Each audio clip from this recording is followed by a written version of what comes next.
Cambridge Film Show. Cambridge Radio. Hello and welcome. I'm Nick Kitchen and you're listening to another edition of the Cambridge Film Show, your guide to the most recent releases on the big screen and small. Today I am joined by the irascible and erudite trio that is Vicky Eyre. Hello. Yossi. Hello. And of course Matt Taylor in the corner. Hello. Hello. Welcome all. Well, we have quite a lot to talk to today. In a fortnight at the end of the summer where the ground has dried up harder than a Jason Statham bicep, we give you an eclectic mix of new cinema releases, starting with Ari Aster's latest Eddington, the big screen adaptation of Richard Osman's mega-selling novel The Thursday Murder Club, after which we'll tackle another bestseller from 2004 with the thriller Caught Stealing, directed by, of all people, Aaron Aronofsky. We'll then conclude our cinematic roundup with the darkly comic The Roses, Stephen King's A Life of Chuck, and a remake, would you believe it, of Toxic Avenger. We have also perhaps 2.5 streamers for your consideration. More will be explained later, with Eeny Meeny on Disney and The Map That Leads to You on Prime. So, enough of all that. Let's engage those warp drives and enter the murky waters of Eddington. Here's a clip. Give me a home where the buffalo roam. Is that praying? Where the deer and the antelope play. How did we get here? And even worse, is it worth it? Where seldom At the cost of being at war with your neighbors? the discouraging word. That's why I'm running for mayor. And the skies are not Mayor of Eddington. all day. Thank you, super duper very much.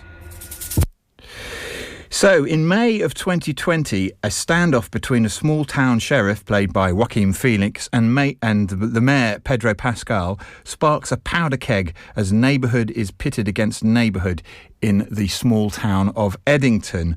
Matt, I'm going to start with you on this one. Ari Aster is, would you call him an auteur? I'm not sure, but he's certainly... I think so, yeah. I think you would, and he's certainly a very distinctive filmmaker. This is his 4th major release. What did you make of it? Well, I'm a big fan of his first 2 horror movies, Hereditary and Midsommar, and I was at least moderate fan of Beau is Afraid. I'd say I enjoyed this one less than those other 3, but it is a film that has absolutely grown on me in the days since I've finished watching it.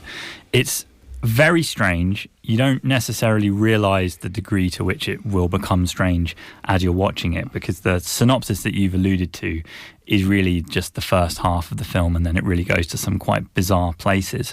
But what I think you have to be aware of going in is the significance of a slightly odd phrase, which is solid gold Magikarp, which is the name of a data centre that is attempted to be being built in the town of Eddington. And solid gold Magikarp might sound like a nonsense word, and indeed it is, but it actually has some significance for early versions of ChatGPT and other AIs, in that it was a token that caused them to break down and start distorting their own version of reality. And that's what we're seeing in Eddington. We're seeing characters unable to agree on what reality is anymore. And it's being viewed through the lens of COVID, but it's, I would say, a phenomenon that we've been seeing since the rise of Donald Trump. An early example in the film would be the concept of mask wearing. I mean, it's a mask, it's a bit of fabric over your face, but depending on which side of the divide you're on, it's either a life-saving intervention or it's a gratuitous attack on personal freedom. And throughout the film we see lots of examples of just characters seeing the same things but unable to agree on the significance of them or what the reality is. And for me that was interesting up until about the midway point, where something happens which meant I felt like I couldn't really have sympathy with Joaquin Phoenix's protagonist anymore. And from then on, the things that happened were just too bizarre until we reach an ending where essentially only the very worst of characters have prospered and everything is just far too bleak for my blood.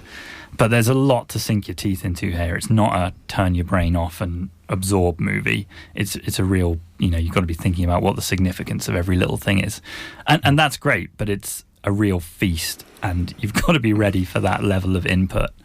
So, I mean, and Vicky, I'll come to you next. I would slightly disagree in that Ari Aster's movies always take you on a journey, I think, a slightly unexpected journey, where you begin, you never end up where you think you're going to go with an Ari Aster movie, which I quite like. But at the same time, this does the same thing. I think you go on a wide-sweeping journey arc, but there's a lot of moral ambiguity here that Matt's absolutely correctly alluding to. Does it get confused? Does that work for you?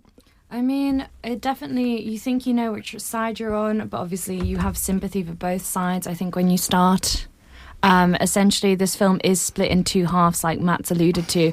And I think Ari Aster has followed a pattern of, with Beau is Afraid, which was a very long film, Eddington is also a long journey, and it reaches a point. And I think the same with Beau, it is like a two-parter.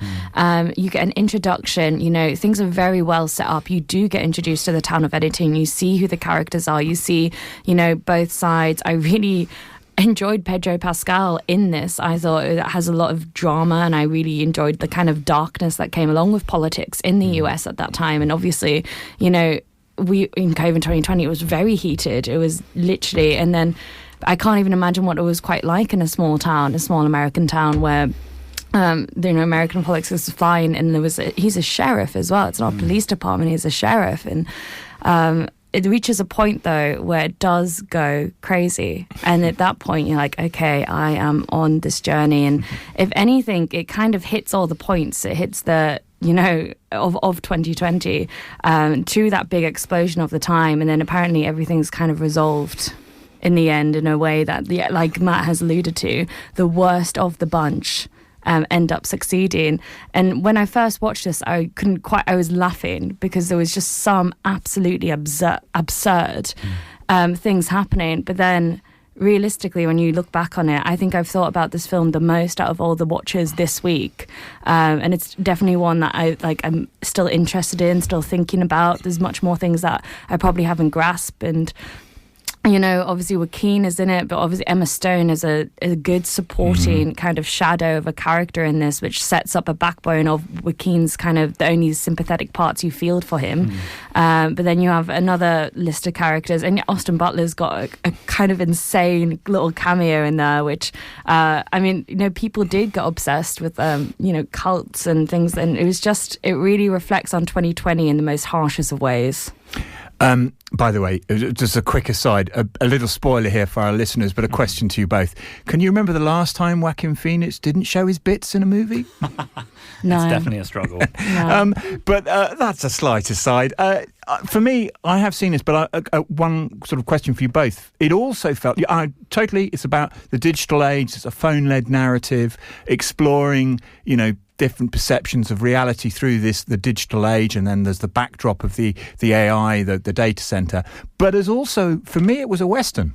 Yeah, absolutely. I mean, it certainly, for the first half especially, just follows that kind of showdown in a small town format of a Western. But even the ending. And there is... Or the final act, I should say.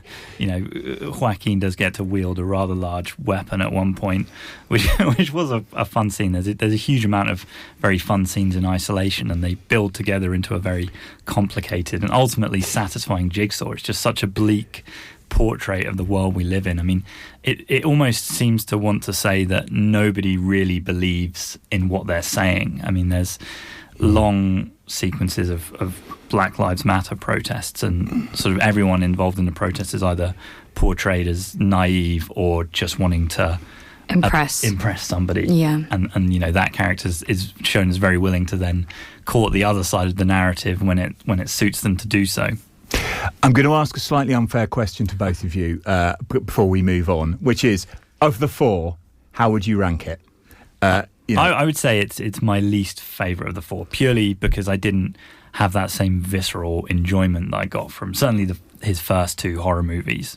Yeah, it's actually my least favourite, and it's probably the one that I've come away thinking the most about. And I don't know if that's realistically a good thing at the end of the day. But as this is a horror of general real life, but I much prefer the scary horror that I was formed to love Ari Aster from. I think both of your opinions is what I'm sort of getting up. Generally, I think the people are saying that about about this movie of Ari Aster's. However, I'm going to predict that will change over time, because I think this film has got legs that will See it through. Yeah, benefit from a couple of repeat viewings, I think. But it is long, though. I definitely need to watch it again, but it's just building up the energy to do so. Yeah, exactly. And it is a bit too long.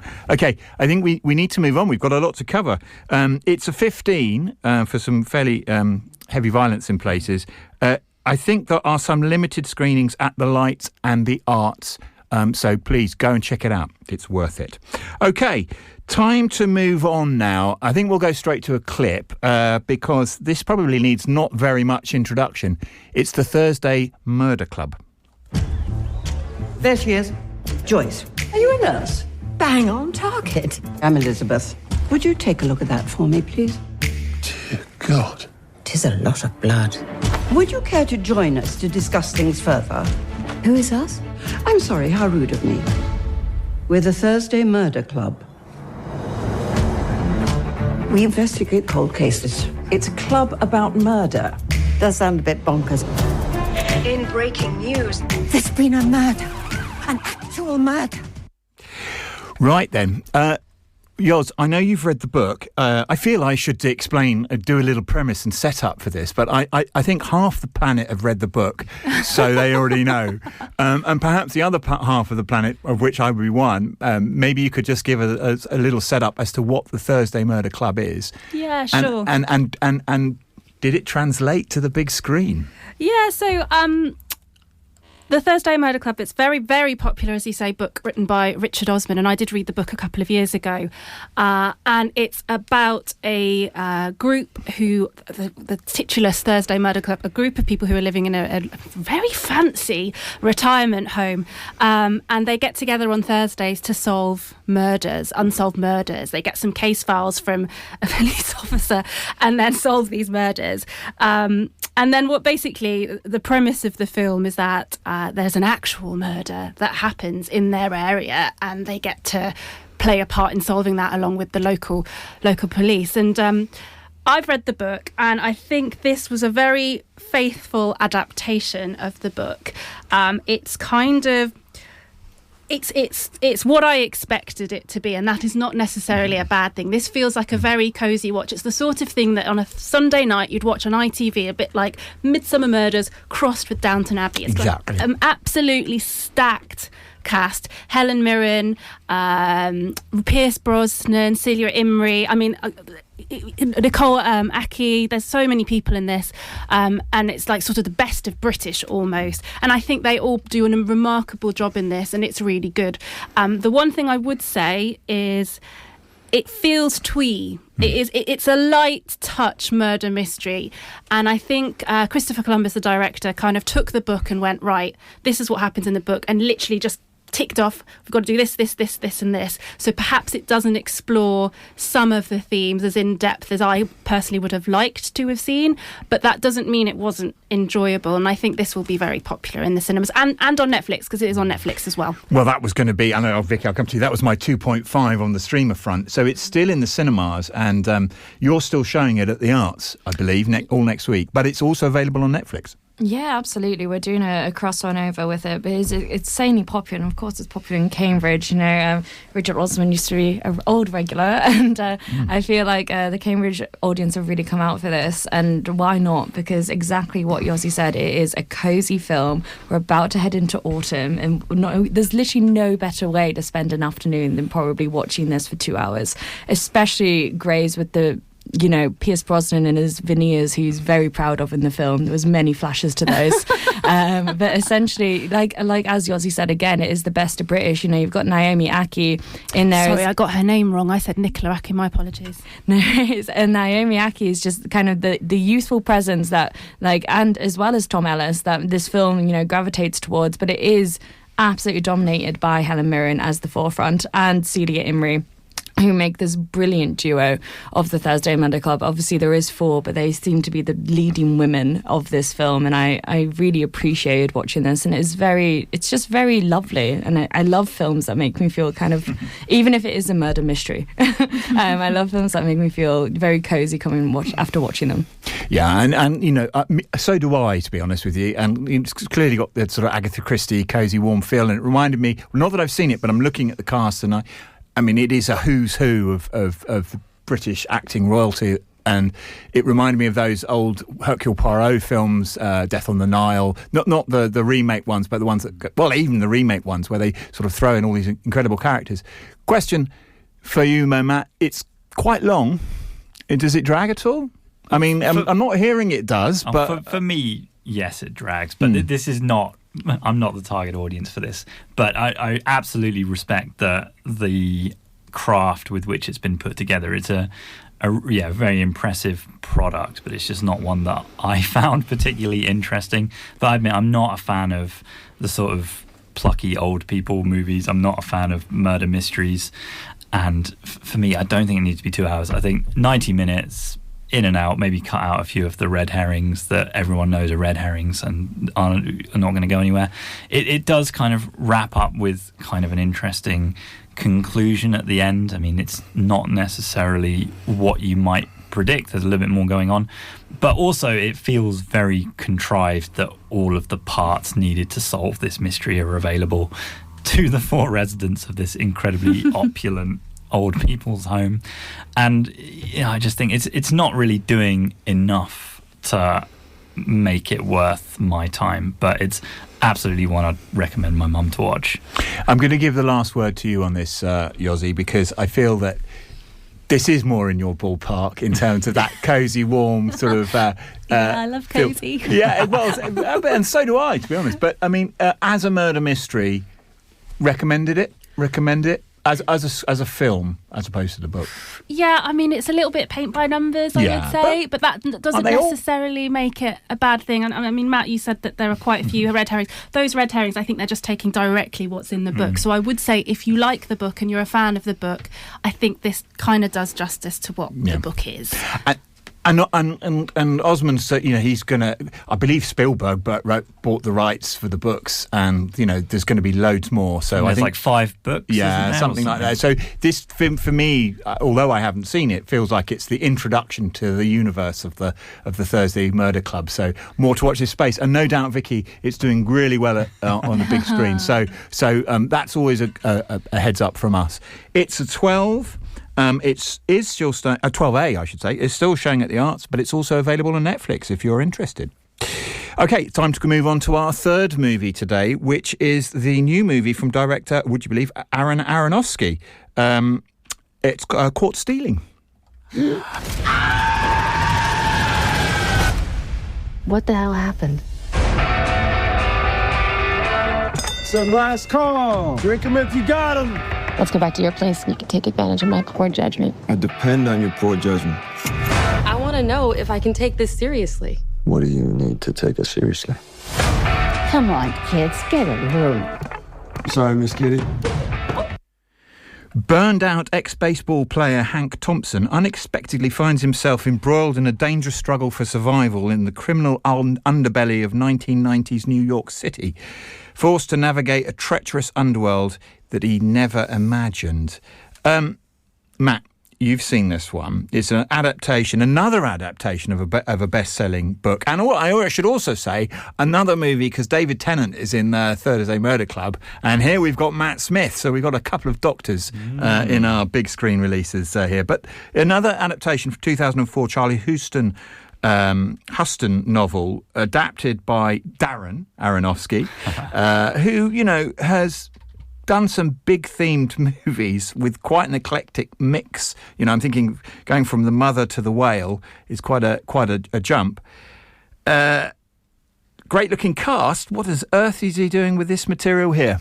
Well, this to me feels like a world-class chef making you a grilled cheese sandwich. Very tasty, but you know they're capable of much more. I should address the title briefly because potentially people won't be familiar with the double meaning in England. So caught stealing, apart from its literal theft-related meaning, is a baseball term for when a runner advances towards a base independent of the batter hitting the ball. So you're attempting to get a small benefit, but at the risk of getting yourself out. And that's kind of the metaphor for the journey that Austin Butler's character of Hank goes on throughout this movie, from making the small agreement to look after Matt Smith, playing a hilarious mohawked Brit. So from making the small decision to look after his cat, he's embroiled in a descending trip to hell, really, where every small decision he makes to try and get out of it ends up with him further destroying his life. And I found it quite painful to watch the depths to which he is lowered to and what he's subjected to. And it's a film that kind of feels like it should be funny. The scenes have a sort of comedic tone to them, but what's happening to this guy is really quite horrible, and it just made me feel a bit sad watching it. Essentially, he's a baseball star, or he was, until one bad decision caused him to lose all of that, and he's kind of been running away from that ever since. And that evasiveness is kind of what leads him down this descent into hell. And it's only really when he takes responsibility for his actions and his past that he's able to start getting out of it. So there is an interesting kind of thematic through line here, but I just felt that it wasn't necessarily doing anything to elevate it from any other sort of mid-noughties crime thriller, which it's based on. So a 3-star movie for me, but with the ingredients, it really should have been better, I think. Tonally, where does it sit? I find Aronofsky's movies can sort of veer tonally quite a lot. The sort of the mischief versus malice borderline here. It's quite vicious in the violence. I mean, the inciting incident after he agrees to look after Matt Smith's cat is a couple of possibly Russian or Ukrainian thugs come looking for Matt Smith, and he ends up getting on the wrong side of them and getting quite a vicious beatdown, ending up with him in the hospital. And I just thought that the viciousness of what you're seeing on screen was quite intense, and I don't know if it necessarily added to what we were seeing in the film. And it's the same throughout. There's a lot of potentially quite unnecessary violence that kind of detracts from the story it's trying to tell. But I guess that's also part of the appeal from a sort of pulpy crime thriller, is you want to see quite intense action scenes. But for me, it didn't necessarily add much to it. And evocative of the period, late 90s, early noughties? Yeah, I guess so. Flip-top phones, I gather? And yeah, not much mobile phone usage. A lot of kind of references to watching Barry Bonds on TV, the ex-baseball star, presumably before he was kicked off for steroid use. I wouldn't say the period of time added a huge amount, but it's just nice to see people not being able to rely on phones too much. I mean, that sounds a bit of a lukewarm from yeah, Matt. I would say it is. I mean, with the Aronofsky canon, you would expect great things, but it's fine. I wasn't bored, and it is doing something reasonably interesting, but it's never elevating to the level of his other work, I would say. I should say that, I mean, that's very interesting, and I would encourage people to check it out. It's a 15, probably a strong 15, I think. Yeah, I would say so. Yeah. At the Light and Everyman. It has generally been well received, I would say, even though Matt's quite likes it, but you're sort of in the middle on it. Yeah, but, a bit lukewarm, as you say. It feels like a sort of movie worth checking out because people's opinions may differ. Yeah, but I mean, it's definitely a big screen movie. It's got a huge cast, and it looks great, and there are some really striking set pieces, but I just never thought it really came together as anything more than the sum of its parts. For me, Matt Smith with a Mohican is worth the price of admission alone. Not that I've seen it. He is doing a fantastic British accent that Austin Butler does try to copy at one point with limited success. Yeah, well, that's segueing nicely then from British accents. We should move on, I think, to our final film before the trailers, which is The Roses, starring Olivia Colman and Benedict Cumberbatch. Here is a clip. For you, dear, I'd do anything. I do believe that's true. It really is. Theo Rose, my favorite architect. How's married life? The kids are amazing. We're going to the beach! All right, don't drown. Ivy, it's a monster success. Would you do a photo shoot for New York Magazine? Nude? I don't think so. Well, I'll do it anyway. But you are still a failure. You got fired. Fired? I sense trouble. How was your day? The neighbour's dog shat in the laundry. The kids have got knit together. My left eye's twitching. More champagne for me, please? So, The Roses is directed by Jay Roach, who gave us Trumbo and most recently Bombshell, which I very much enjoyed. But this is actually a remake or another remake of an adaptation of the 1981 novel War of the Roses, which, as we all know, was a huge blockbuster hit with Kathleen Turner and Michael Douglas back in 1989. Directed by Danny DeVito, had the sort of full Hollywood treatment. Now we've got slightly... Well, I haven't... what do we now have, Yoz? Do we need another remake of War of the Roses? I know this is just called The Roses, with two of England's finest actors and a great ensemble cast, I gather. Yeah. Does this work? I'm going to say yes and no. Whether we need the adaptation, I think they're going for a different angle with this adaptation of War of the Roses. The 1989 one with Michael Douglas and Kathleen Turner is quite dark. This one is going for more of a comedic angle. And in some ways that does work. Just to kind of give a little a synopsis of the story, it's basically Olivia Colman, Benedict Cumberbatch play Theo and Ivy, who meet and get married and move to the States and live this kind of idyllic lifestyle with 2 kids and a really nice house in California. But Theo is the money maker. Theo is, in his job as an architect, he's making a lot of the money. And Olivia Colman wants to be a chef but isn't doing so well. And basically their fortunes reverse. So Ivy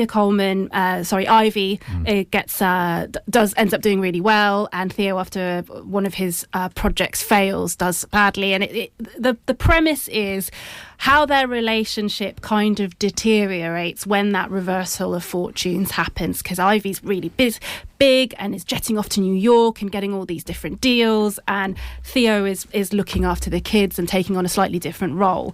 But they're really going for the comedy with this one. And you mentioned the cast, you've got some real comedic actors like Andy Samberg, Kate McKinnon in this, as well as some of my favourites like Ncuti Gatwa and Jamie Demetriou. And when they're in it, it is very good. What I do think we struggle with here is I actually don't buy Coleman and Cumberbatch as a couple.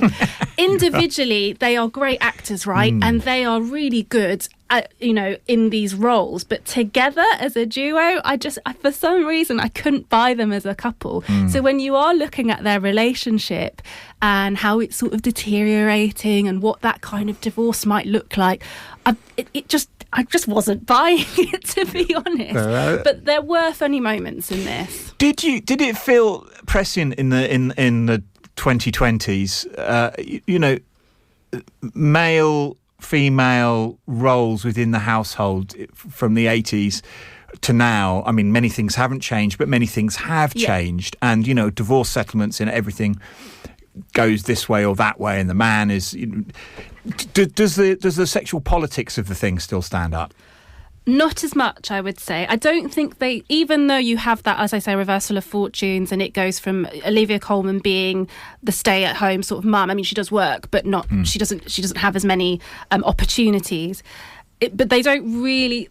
They don't really touch on a lot of that. It's kind of just played for laughs, a lot of it. It's got very sharp dialogue, witty banter, as they actually make fun of in terms of the culture clash, let's say, between the Brits and the Americans. So I think that's more what they're trying to focus on rather than anything a little bit deeper. Yeah. I mean, it had mixed reviews, and I've seen it sort of, sort of middling film, and I'd say I'm quite keen to watch it, to be honest with you. The one thing I would say that these films, and my last question for you, Ozzy, really, one of these things that sometimes irritates me with these things, and dare I say it, and I'm going to be cursed at probably by you all, but the thing I struggled with the Sex and the City movies was this sense of overprivileged, where these people have got millions of pounds and expensive houses and their kids are all perfect, and yet we're still supposed to feel sort of sorry for them in some way. Or maybe we're not in this particular instance because they're both at each other's throats. But that sense of overprivilege, this is a personal question from me, but is that prevalent in this film? Oh my gosh, yeah. Yeah, I thought it might be. Nobody is living the lifestyle that these two live. Like, my goodness, they've got the most beautiful house. Yeah. When Ivy starts making loads of money, she can actually build this amazing, incredible house with all this technology, and she buys Julia Child's original stove, and it's just like, yes, they are living, they're living the dream. I think if you just want to go and see a film, it may be lackluster in parts, but if you just want something a bit silly that you can go and have a little bit of a laugh to, especially if you like these cast members, then it's fine. It does the job. Yeah, and it's showing, it's a 15, so it's probably got some fairly strong content in places, I imagine, then, Yossi. There's a lot of swearing. A lot of swearing. 15 for swearing, and it's showing at all 3 Cambridge cinemas. OK, it's time for some ads, but when we come back, we'll be discussing Life of Chuck, Toxic Avenger, Eeny Meeny, and The Map That Leads to You. Cambridge Radio. The Adam Brooks Charitable Trust raises funds for Adam Brooks and the Rosie, as well as the planned cancer and children's hospitals. In a new monthly show, we'll tell you about the people involved with this much-loved hospital charity. It's a number of people I talk to who just phone in, make a donation, who equally have these amazing stories to tell. Gavin Richards and Danny Smith speak to the medical professionals, the caregivers, and the inspiring fundraisers. And that's enabled 200 more patients to be seen every month, and it's a bright, lovely and spacious surroundings with specialist equipments. Acts Amazing People, online whenever you want, and Sunday at 12 on Cambridge Radio. Looking for a full day of summer fun in South Cambridgeshire? Head to Kingsway Golf Centre, where golf meets adventure. For just £49.99, grab your day pass and enjoy foot golf, pitch and putt, and our epic Jurassic Links Adventure Golf. Got a team? Only £20 for up to 6 players on foot golf or Jurassic Links. Perfect for friends, families, and epic group days out. New to golf? No worries. We offer free coaching for beginners and groups, so anyone can give it a go. And if you're ready to tee off, you can enjoy our 9-hole course. Find us at Kingsway Golf Centre, Cambridge Road, Melbourne. Book now at kingswaygolfcentre.co.uk. Cambridge Radio.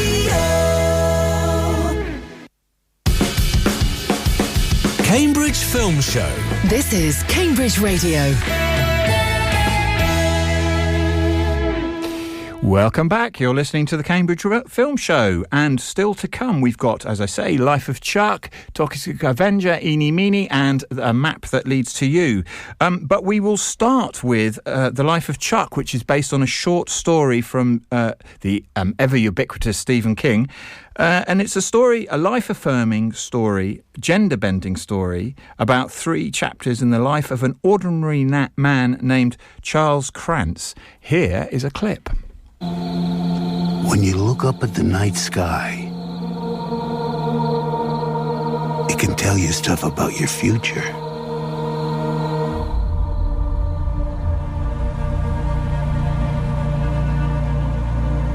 It won't lie to you. It's pure that way.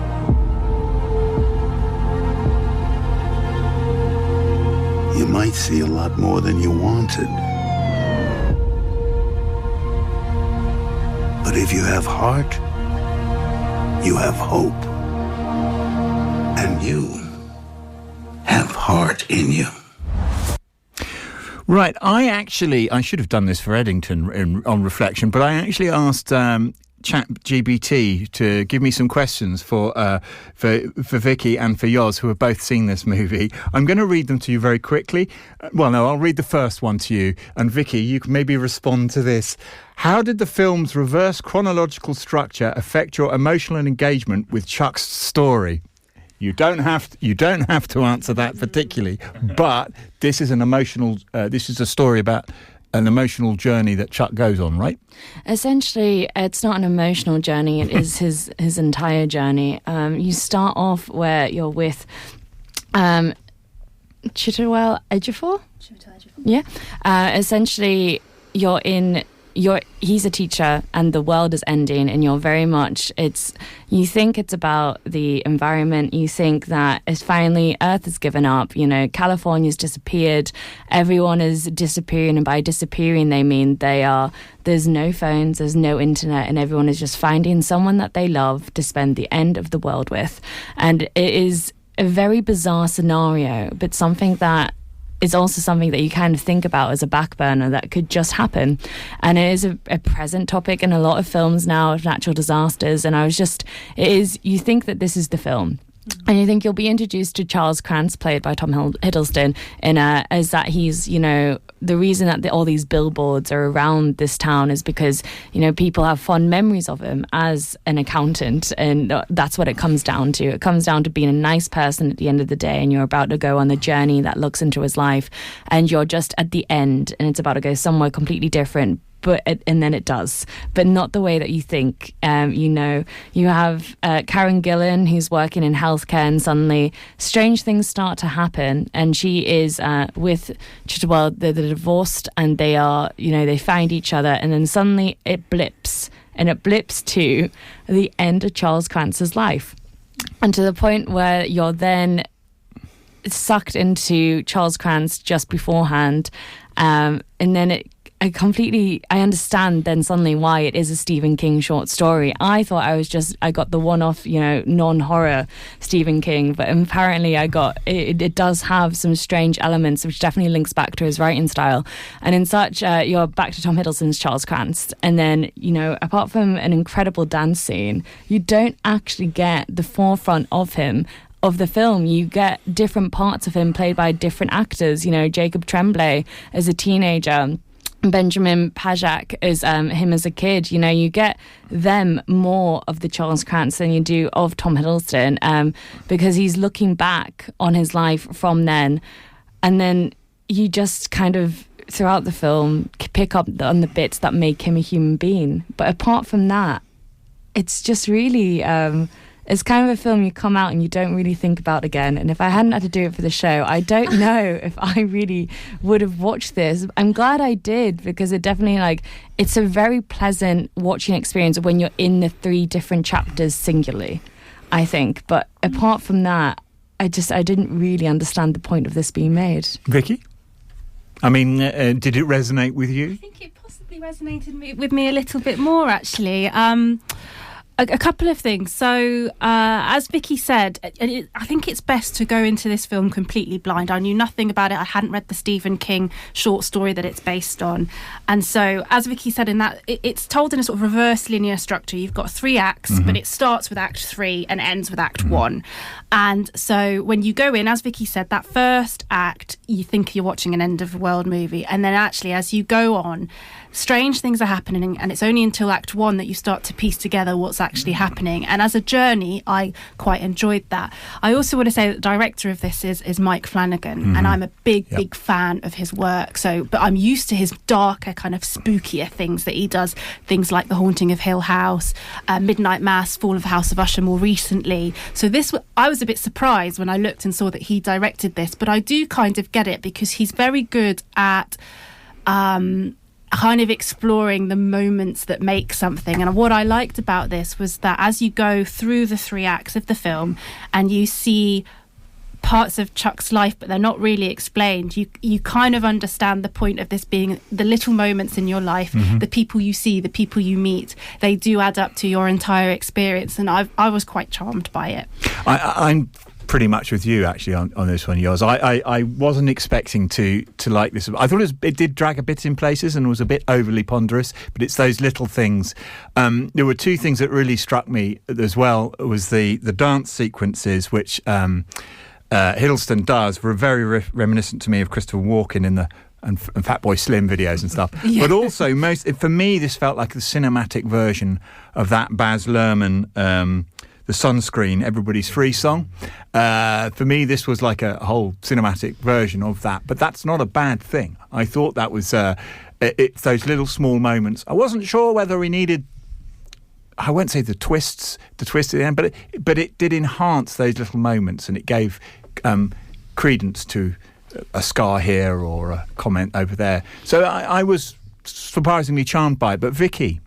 Yeah, I was just going to say, if Mike Flanagan's good at anything, he's good at leaving clues for you to follow up on. He's done it extremely well in all of his Netflix horror series, especially The Haunting of Hill House and Bly Manor.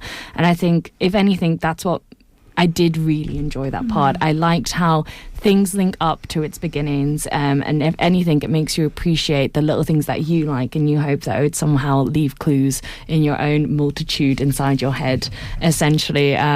But it's not that I didn't dislike this film. I just don't know if I'll watch it again. But as I will rewatch other Mike Flanagan projects, I think he's a great director of series, and I just don't understand. And I guess why I know why he directed this, because it is a 3-part film, and it's almost like he's transitioning from a series onto the screen, and he did do it as well as he could, but maybe just didn't stay with me. And I think also we talked about Cozy. Oh, by the way, there's a 3rd film with Doctor Who in it. But anyway, we talked Cozy earlier. It's even though it's a Stephen King, well, I won't say it's not a horror movie, but Stephen King is I found it very charmingly reassuring. Yeah, I think its message was quite warm. Yeah. And it's got an element of the supernatural, as you might expect, but really, I think there's more emotional depth behind it than I thought I was going to get from watching it, and that made me like it. And I think that's why, Vicky, probably why I'm close with yours on this. Or maybe you knew nothing about it as well, Vicky, but I knew absolutely nothing about it going in, so I think I was pleasantly surprised. I think had I known more, I might have liked it less. So, but a bit of a thumbs up. I think it's a general thumbs up from all of us, really. It is still showing at the Light and the Everyman, and it is a 15, probably for some sort of heavy themes, but it's not too bad.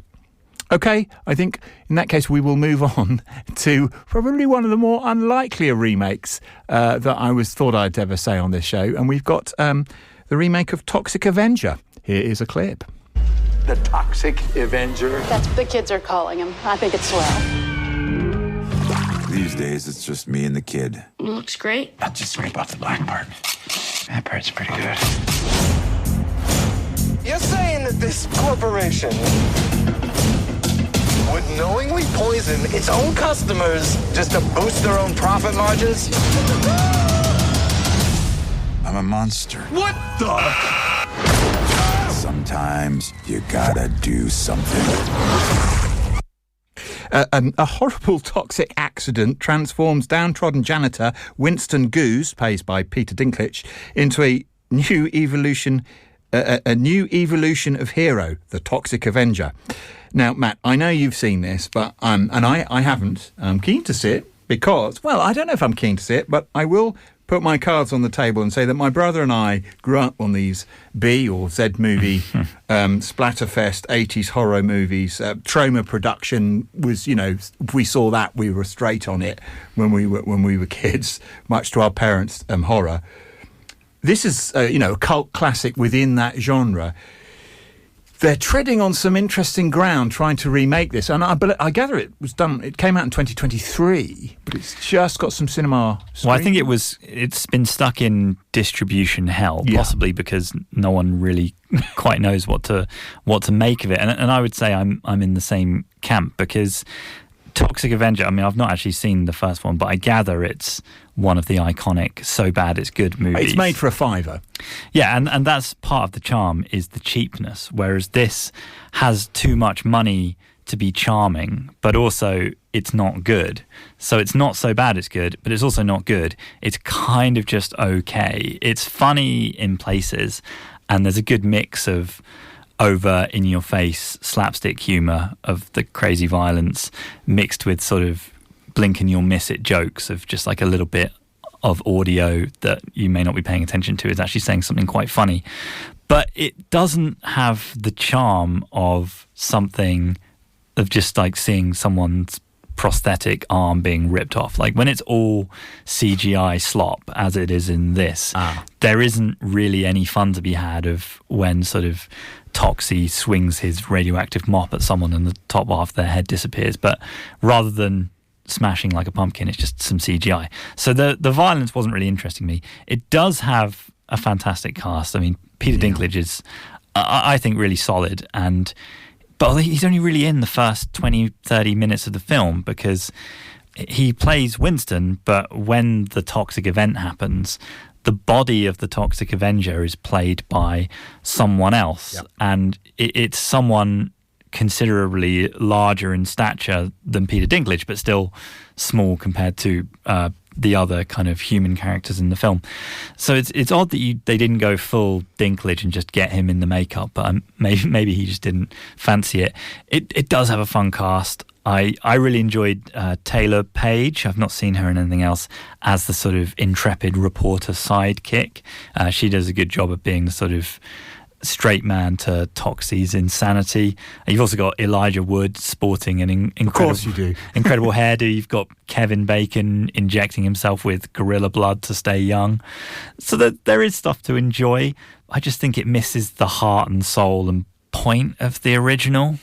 Yeah, Jacob Tremblay, Sunil Patel, the cast goes on and on in this one. I've got two quick questions for you on this. One is, how many women in bikinis are there? Because there was a lot in the first. And is the satire still there, on a more serious note? Because there was, and often with these movies back in the 80s, there was a subtext, the superhero movie or the scary movie sort of, satire. Well, I would say, first question, none. It's not an exploitation movie in that sense, and I guess you could argue that that's missing the point, but then you could probably also argue that the world has moved on, and especially for when there is a budget, as this clearly has a significant budget, there are expectations for a certain level of decorum and not just having exploitative content. In terms of the satire, it's very broad. It's sort of big business bad, big chemical company bad, nothing really insightful or interesting there. It is kind of just doing a standard superhero template. It's just that the superhero is a sort of deformed green goblin man thing.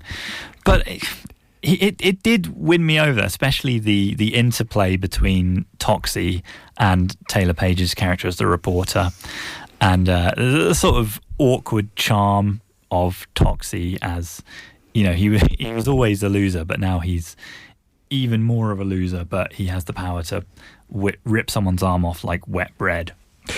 Which is a nice point to end by saying that it is an 18 and does have limited screenings in the light cinema. It's very violent, but the violence is not fun or satisfying as it is with, say, the Terrifier franchise. So I think the gore hounds like myself will leave disappointed, but there's enough fun there to make it worth watching. So there's enough fun for the gore hounds. Go and check it out at the light. If you fancy a bit of... It's fun being genuinely quite funny, almost in the rapid-fire jokes way of the recent Naked Gun movie. Yeah. So, there we have it. Toxic Avenger is back. Okay, next up we've got two streamers before we conclude this week. Let's start with Disney's Eeny Meeny. Here's a clip. How many banks have you robbed, Edie? You get right to it. 12 banks, 3 jewelry stores, a nightclub tycoon's corporate office. However, there is something that is complicating this picture for me. Your boy's a liability. X. Is he, though? A reformed teenage getaway driver is dragged back into her unsavoury past when a former employee offers her the chance to save the life of her chronically unreliable ex-boyfriend. Why bother? So this is the directorial debut from Sean Simmons, I believe. But she has got some, and she's written this as well, but she's got some strong writing credits behind her. Continental, Wayne, Now We're Talking. So this does have the potential to have, this potential to be interesting. Yoz, I'll come to you. I know you've seen this one. Is it? I think there are flashes of potential, definitely, but I can't say this is my favourite watch of the week. It's sort of it's a heist thriller, but it tries to do a little bit more than that. I think stylistically, it feels quite derivative of other films, and then it tries to go into kind of more depth with touching on trauma and how people rebuild after trauma, and I'm just not sure at times it quite knows what tone it's going to strike. So it's like there were flashes of brilliance in places, but it wasn't quite enough for me. I do think the cast are very good. I do like Samara Weaving. Randall Park appears for probably about a minute, and I kind of wish we got more of him, to be honest. So yeah, I would say there's some good stuff in it, but as a complete film, it didn't quite work for me. Samara Weaving, A-list status stuff. I mean, her she's on the rise, right? Yeah, I would say that she's an A-list presence, but is still making the B-list movies, and it seems strange that she would not be in the sort of higher caliber movies by now, given that she's so often the best thing in whatever she turns up in.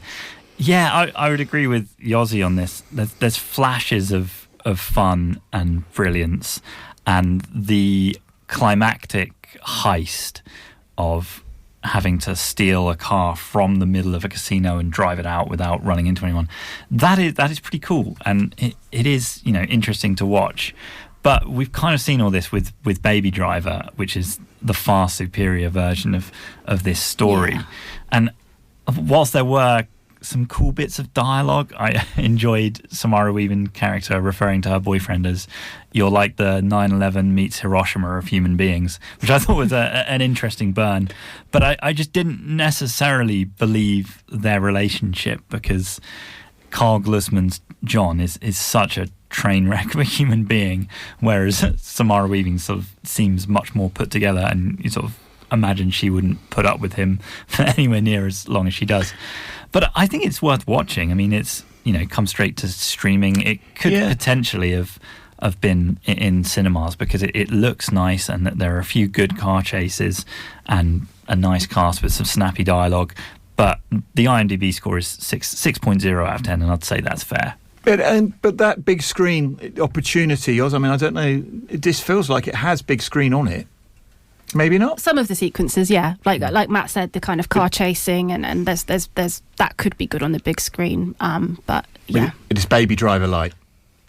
Yeah, but there's some nice relationship stuff going on with the Kingpin, who sort of they're in debt to for whatever reason, Andy Garcia.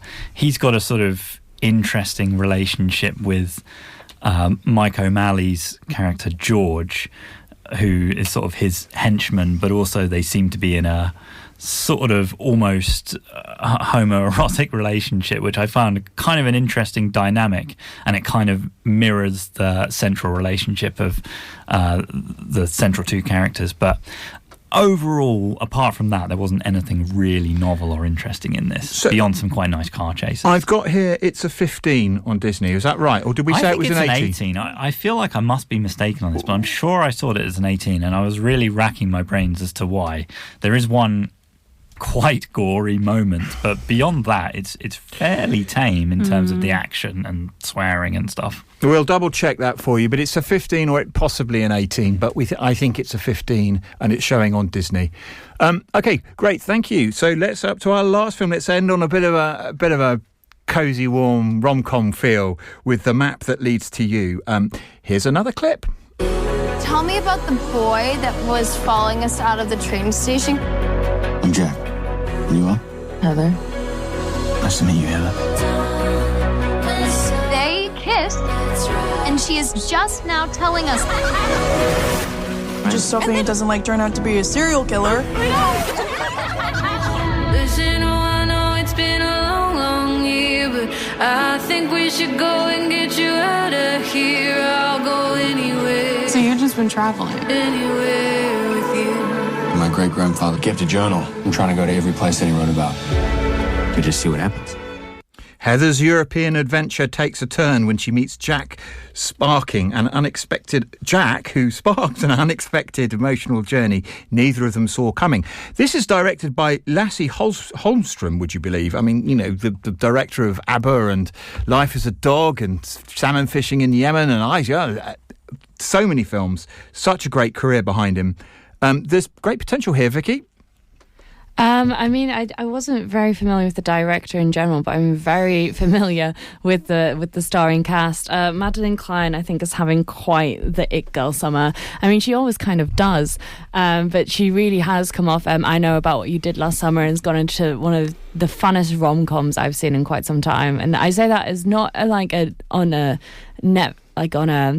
a direct distribution rom-com hater. I feel like if Luke was in the room, he would really, that's his forte. However, I think essentially I'm not normally the person to watch these, and yet I don't know what it was. I got took on a whirlwind. I don't know if I'm just absolutely adored by, I love Madeline Klein, or if it's like KJ Apper as well. But I genuinely believe the connection throughout this film, either with the friends, they're on a European journey. She meets Jack. They have an instant connection, and then they seem to do the architectural tour of Europe, which I was all for, and now have a great little, Google map pins of I haven't been there yet.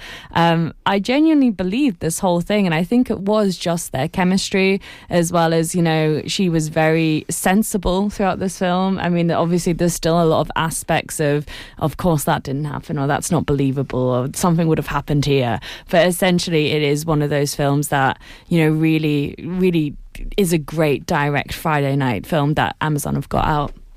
That's right. Well, I think that's a thumbs up from us. But sadly, that's all we've got time for this week. But do join us again on the 13th of September when we'll be discussing, amongst other, the latest from the Conjuring franchise in Last Rites, the grand finale of Downton Abbey, and Spinal Tap 2. The end continues. Mm-hmm. And remember, you can always catch us on our podcast and Spotify and YouTube. But until then, it's goodbye from the gang. Bye. Goodbye. Cambridge Film Show. Cambridge Radio.